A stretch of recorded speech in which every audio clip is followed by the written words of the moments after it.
নজর রাখবো পরবর্তী সংবাদে। চিন্ময় প্রভুর গ্রেপ্তারের প্রতিবাদে এবার রাজধানী আগরতলায় লং মার্চে ডাক এবং জানা গেছে মঙ্গলবার দুপুরে লং মার্চের ডাক দিয়েছে ইসকন কর্তৃপক্ষ এবং পাশাপাশি ইউনূস সরকারের বিরুদ্ধে রাজধানী আগরতলায় মানববন্ধন কর্মসূচি হবে মঙ্গলবার। আমাদের খবর বিস্তারিত জানবো, আমাদের সঙ্গে রয়েছে প্রতিনিধি সুপ্রীতি মুখার্জি। সুপ্রীতি, কি জানতে পারছো?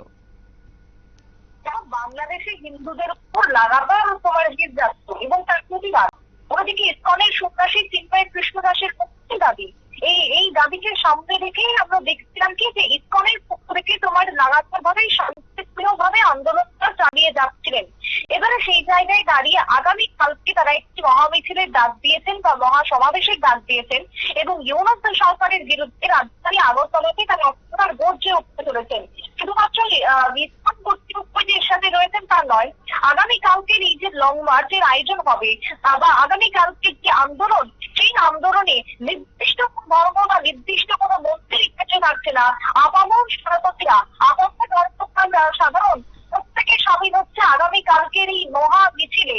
স্বামীপূজা মেলার রবীন্দ্র শতবার্ষিকীর অবস্থা থেকে শুরু হতে চলেছে আগামী কালকের এই লং মার্চ এবং এই যে প্রতিবাদ মিছিলটা শহরের বিভিন্ন পথ পরিক্রমা করবে। ইসকন কর্তৃপক্ষ ইতিমধ্যে যে লং মার্চের আয়োজন করেছে বা ডাক দিয়েছে, নতুন কর্মসূচি তারা ডাক দিয়েছেন আগামী কালকের জন্য।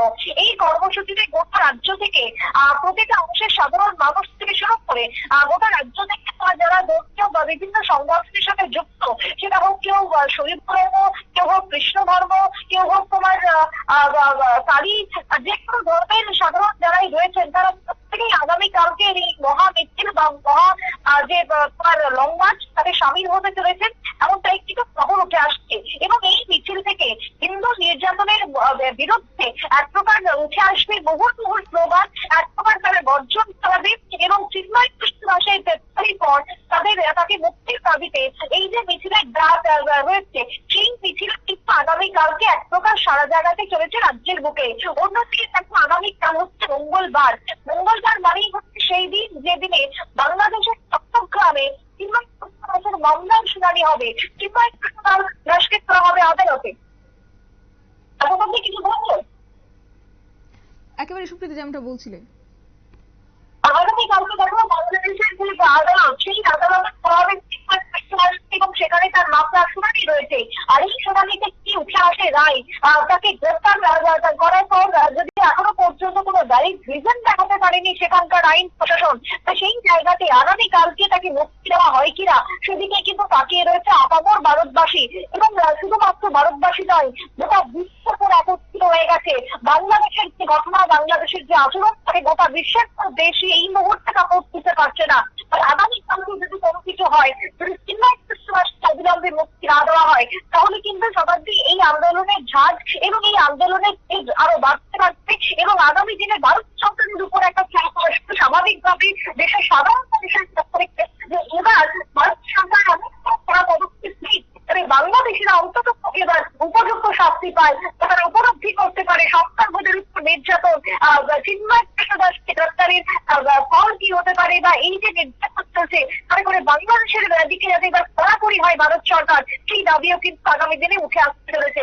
আগামী কালকে এই যে লং মার্চ, সেই লং মার্চ যে রাজ্যের মধ্যে সারা জায়গাতে চলেছে তা বলার অপেক্ষা রাখে না। শতাব্দী, ধন্যবাদ সুপ্রীতি। অর্থাৎ আজ বিশ্বজুড়ে চর্চায় রয়েছে এই বাংলাদেশের বর্বরচিত কাণ্ড এবং তারই পরিপ্রেক্ষিতে কার্যত একদিকে হিন্দুদের উপর আক্রমণ, অন্যদিকে চিন্ময় প্রভু গ্রেপ্তার এবং তারই প্রতিবাদে রাজধানী আগরতলায় আজ লং মার্চের ডাক। এবং আজকে এই বিষয় নিয়ে একান্ত বার্তালাপে ইসকনের ভক্ত সুপ্রকাশ দাস, তিনি ঠিক নিউজ ভ্যানগার্ডকে কি জানিয়েছেন শুনুন। চিন্ময় প্রভুর গ্রেপ্তারের প্রতিবাদে আগরতলাতে আগামীকালকে লং মার্চের ডাক রয়েছে এবং এই লং মার্চ আপনাদের কোথায় কোথায় হচ্ছে, কি কি রুটম্যাপ রয়েছে, পরিকল্পনা কি?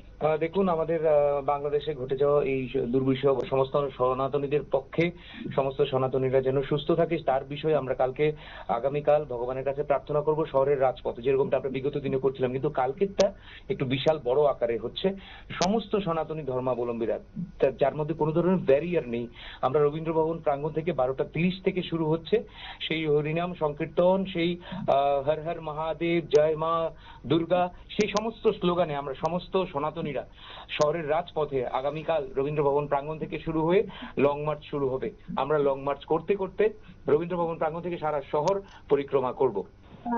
আগামীকালকে কটা থেকে শুরু হচ্ছে এই লং মার্চ?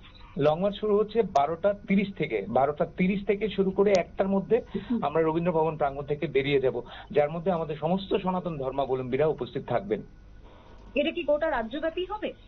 গোটা রাজ্যব্যাপী প্রত্যেকটা কর্নার তো আমাদের উদয়পুর থেকে শুরু করে ধর্মনগর, খোয়াই, মনু সর্বত্র জায়গা হচ্ছে, কিন্তু আমরা আগরতলাতে যারা যারা আছি এবং আমাদের আগরতলার ভক্তদের সঙ্গে, আগরতলার সমস্ত সনাতনীদের সঙ্গে জয়েন করবে। আমাদের উদয়পুর থেকে প্রতিনিধি দল আসছে, উদয়পুর থেকে ট্রেনে আসছে, আমাদের ধর্মনগর, খোয়াই, মনু, কুমারঘাট থেকে সমস্ত ভক্তরা আসছে।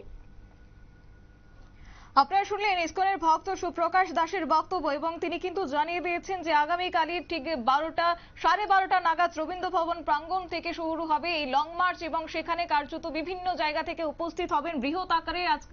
আগামীকাল লং মার্চের ডাক দিয়েছে ইসকন কর্তৃপক্ষ, এবং সেই সঙ্গে বিভিন্ন সংস্থা এবং সংগঠন কার্যত আজকে এই লং মার্চে উপস্থিত থাকবেন বলে জানিয়ে দিয়েছেন ইসকন কর্তৃপক্ষ।